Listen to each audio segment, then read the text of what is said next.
Orí òkè yìí o, mo ṣe bá. Ọlọ́run bàbá náà o, mo ṣe bá. Mo gbé ọ̀gá òtórí ẹgbọ́n àdúrà. Ọlọ́run orí òkè yìí o, mo ṣe bá.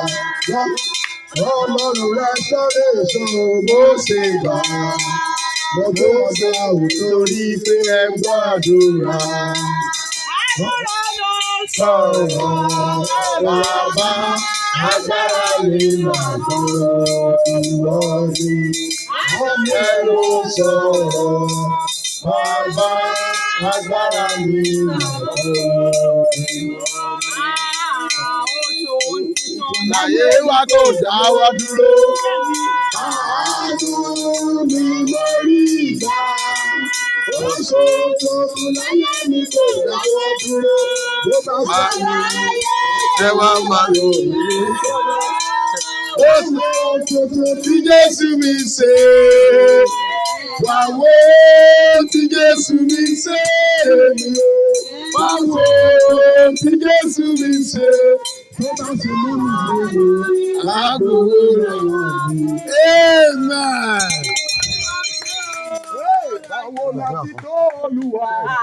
Ọlọ́run gbogbo ayé, ẹ ti tóbi tó. Gbogbo ayé kò lè dá. Ọ̀run wa lè gbá yín lọ́wọ́. Ẹ ti tóbi tó. Amen. Only before we pray for the testimony. The testimony of woman for benefit of those of us that are not here Yoruba. The woman say he has already joined the program of our prophet Olaide Adebayo, this Restoration Glory Ministry.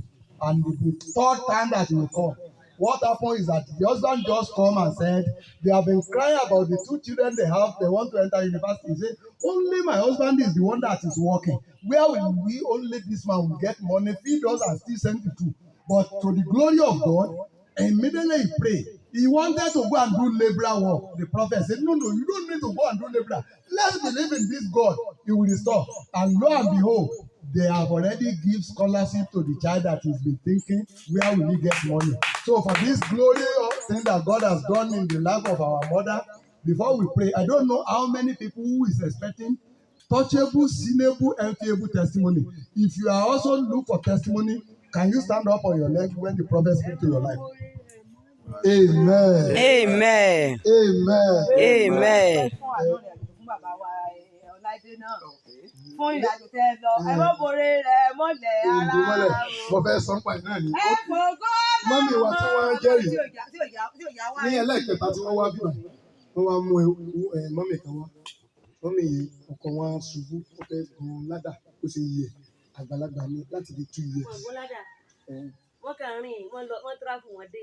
Ó wá di pé kíní síǹkì kíní tẹ́ bí wọ́n bu ẹnu síǹkì sí. Bàbá wa ní káwọn lọ wò láàárọ̀ pé báwọn ṣe dé yìí o káwọn ibi wọ́n ti ń lọ náà ni. Wọ́n kàn yọ̀ báyìí ni. Ní bá ṣubú níbi báyìí kan láti di 2 years. Ojú wọn nìkan ti parí kíní operation yẹn kò wá san. Ojú egbò ṣe lè mọ̀ san láti 2 years. Ní bóyá bíi February 14 àbí 15 nígbà tí mo gbé oyin wọ̀nyẹn.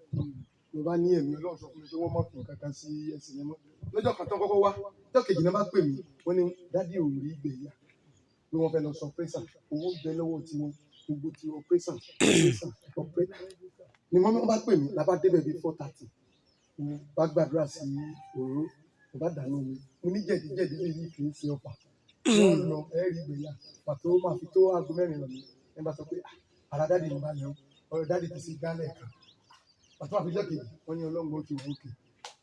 Sí ọ̀nà mọ́, ìtàn fẹ́ ná owó ńlá lé lórí. Wọ́n fẹ́ sọ pé sọ fún èèyàn orí ìgbéyà, ẹjọ́ ó lè tó èlò. Wọ́n lè gbàbẹ̀ kú gan. Wọ́n lè gé ìfun wọn gé ẹ̀. Tí wọ́n bá ti wà gbàbẹ̀ kú, tí wọ́n bá ti wà náwó tán bá 100,000. Egbò yẹn ó tún wà ń bẹ̀. Kò ní tí sọ́ọ̀tù náà. Ọlọ́run ti gba gbogbo ògùn. Níjẹ̀ta mo wá lọ sọ́dọ̀ wọn. Mọ́mí wọn sọ mi pé egbò dádì wọn ti sàn. Oyin ẹ máa fọyín sí. Olùkọ́ sọ nǹkan fún mi pé ọ̀ya ẹ gẹ́tì nǹkan báyìí ẹ fi fọ ojú rẹ̀ ẹ máa fọyín rà. Mo ní ẹjẹ́ àṣẹ àgbẹ̀mẹ́ǹtì tí egbò yìí ò bá san mo ní ẹran mi lọ sẹ́wọ̀n. Inú kínní kan ọmọ ń wò bàbá ń wò tún bàbá ní mo ní tí ọba fi lè san di parí oṣù kejì mo ní ẹjẹ́ àṣẹ kọ́tàfídáfì pé mi ni mo sọ báyìí ó ní olúwa sọ pé òun ó wo ẹsẹ̀ yẹn sàn láìsí operation mọ́ time to time ni wọ́n máa ń lọ sí hospital wọ́n ya scar wọ́n ya kìnní kan wọ́n test ẹ̀ egbò ti sàn pátápátá ṣe rí níjẹta tó wá lọ mọ́mí yẹn wá sọ pé kí n gba minerals mo gbé báìbù mi sínú báàgì kan mo ní mọ́mí ẹ̀ mọ́ wọ̀rí mi ò mọ̀ nígbà mo délé báàgì àti mọ́mí ti fi owó sínú báàgì papọ̀ mọ́ minerals èmi ò mọ̀ mo kàn gbé kalẹ̀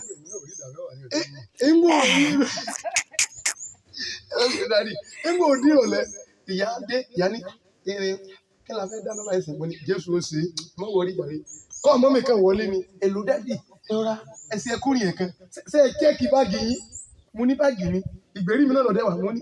mineral wà bẹ́ẹ̀. àmọ́ ní mo ti mú mineral yẹn ẹ ṣé mo dúpẹ́ gankan ó ní kí n wò dáadáa owó ń bẹ nù rẹ̀ nígbà tí màá sáré tú mo bá rí owó mo ní ògo ni fọlọ lókè ọ hallelujah ògo ni fọlọ lókè ọ. owó àlówó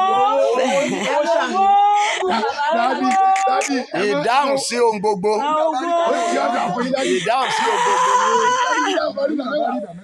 ohun gbogbo ẹ̀rí ìpè kan nìyẹn ìrìn àjò tí mo lọ níjẹ̀jọ́ 6,000 naira níbẹ̀ lọ́wọ́ mi mo fẹ́ lọ sógun mọ́sọ̀ ìyá ní máa lọ mọ́wọ́ rí èmi náà bá lo ìgbàgbọ́ àwọn àṣẹ Ọlọ́run mo dé má jẹ mo ṣe ọlọ́pàá nìkan ló dé kánò mo ní bolẹ̀ ń lọ ó ní Ìlọrin ni àmọ́ ológun mọ̀sán lèmi ń lọ ó ní ọkọ̀ kan ti dúró bí mo lè lọ́ fẹ́ gbà ó ní 7,000 ó ní ọkọ̀ yẹn ń wò pé kò ní rìn ní ọ̀gá ó ní mo girama òun ló kú pé màmá bàbá òun ló dẹ̀ tọ́jú òun dàgbà òun fẹ́ débi bẹ́rí àyè mo ní 7,000 mo ní 4,000 wà lọ́wọ́ tèmi mo ní á fi 4,000 mi nǹkan 7,000 yìí ọjẹ́ 11,000 nítọ́kọ̀ bá ti dé ẹ mọ́ sọ̀rọ̀ mo ní ẹ mọ́ sọ̀rọ̀ mo ní màá bá dẹ́fà sọ̀rọ̀ ó ní tí wọ́n gba 6,000 lọ́wọ́ mi mo ní àní ẹ mọ́ sọ̀rọ̀ ó ní kò sí ọ̀nà àbí èpè mo fà sẹ́sẹ́ ni. àṣẹ ni kì í ṣe pé ó dẹ̀. nígbà tí ọkọ̀ dé mo bá sáré sọ́kọ̀ lòun bá sáré lọ gbé báàgì mi lọ́fẹ̀ẹ́ jù mí lọ́jọ́ orí ó lọ́lọ́kọ̀ lòun ní Àbújá mẹ́ ọba láyé lọ gbé báàgì tẹ̀ náà lọ́wọ́ mo lè lò ní ọlọ́kọ̀ ní 8,000 mo ní àfọ̀ yín 4,000 ẹ gbé báàgì wá ẹ wọlé wọ́n ti gbà mo ti gé ọlọ́kọ̀ wájú mo gé lẹ́yìn ọba sáré kó 7,000 ọwọ́ rẹ̀ ó bá kó fún mi òkú ó fọ́pọ̀lọ̀ fún 4,000 tọwọ́ tèmi 4,000 mi náà tó lé 500 èmi náà mú yín lọ pé ìdí yín mú ni mo bá bọ́ lọ́kọ̀ sọ̀rọ̀ lọ́kọ̀ bá ní ọ̀dà 5,000 kiri ẹ̀sán 5,500 sẹ́nu pé 4,000 plus 7,000 ọjọ́ 11,000 mo pé kí n má dìlé ẹni yìí torí tí n bá wọn pé 3,000 láwò mọ̀ pé mi mọ́ ti pàṣẹ sí mi lẹ́nu bá àṣẹ ni.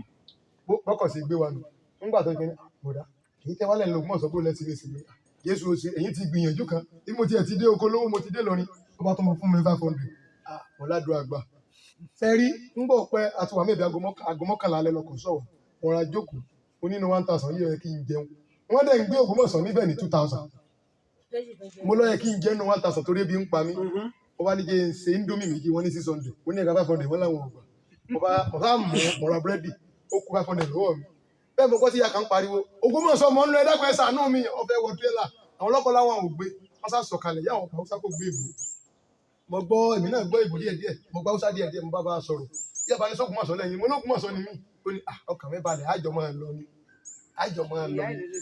ìlàbá ìyá máa jáyà ń kalẹ̀ mo bá yà ń gbé báàgì kan akọ̀ mo báàgì tèmi náà ń gba ọkọ̀ dé ìyá ń lọ wọ ọkọ̀ ó ní wọ́n ní 1,000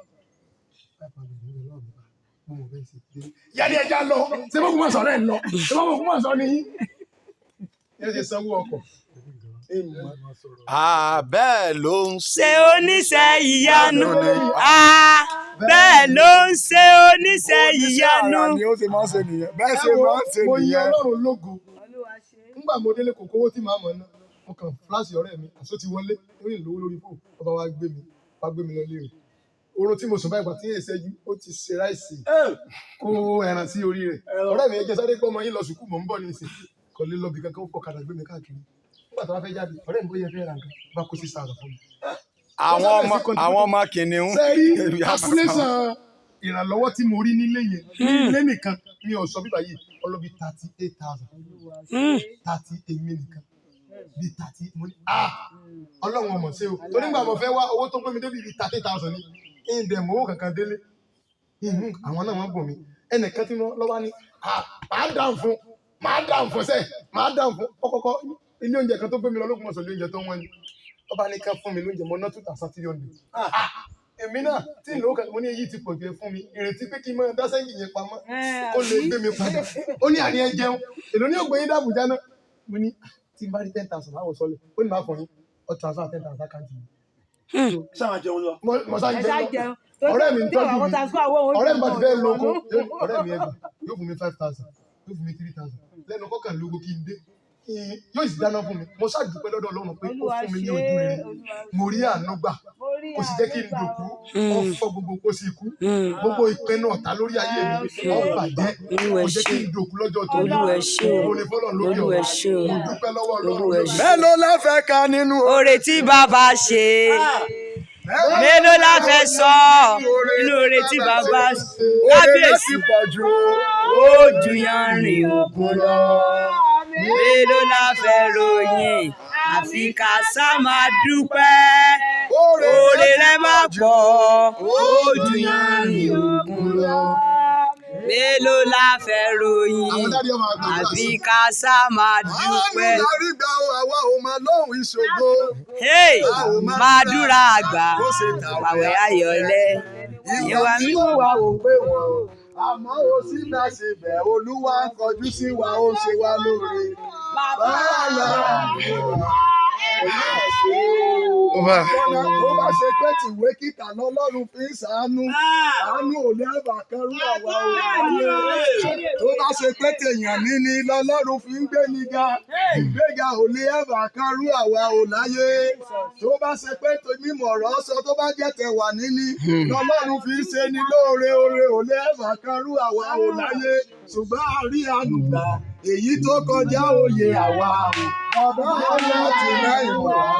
ẹ máa ṣe é o bàbá. èló ni ó kà ó ará mi o. èló ni.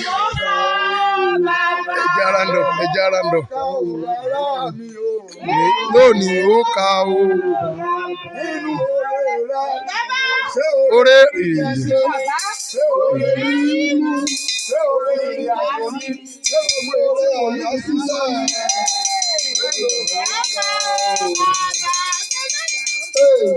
Amen. Paraphrase of what the prophet just shared, two of the testimony. The first one, he was sharing the testimony of a man that he was falling down inside the house, and his waist was break, and he's bringing pause. And they call him to pray, and after he pray, they have been talking about hospital and operation. And you know, in Nigeria, there's no operation that is less than 150,000 and above, no matter what. And another person said, if they operate for somebody that cannot be able to sit, it's possible that he go from there to the other side.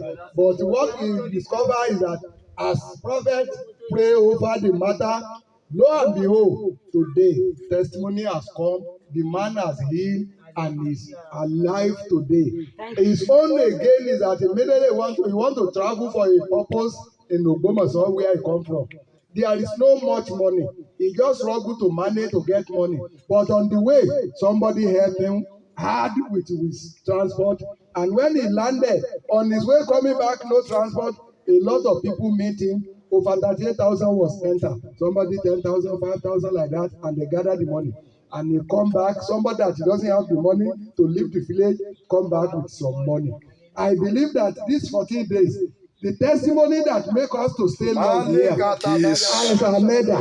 I declare and I decree, with this testimony today, if we can be little like this and we have 3 powerful testimonies, you are the next on the line. Amen. As a this testimony, you are the next to share your testimony. Amen. In the name of Jesus. Amen.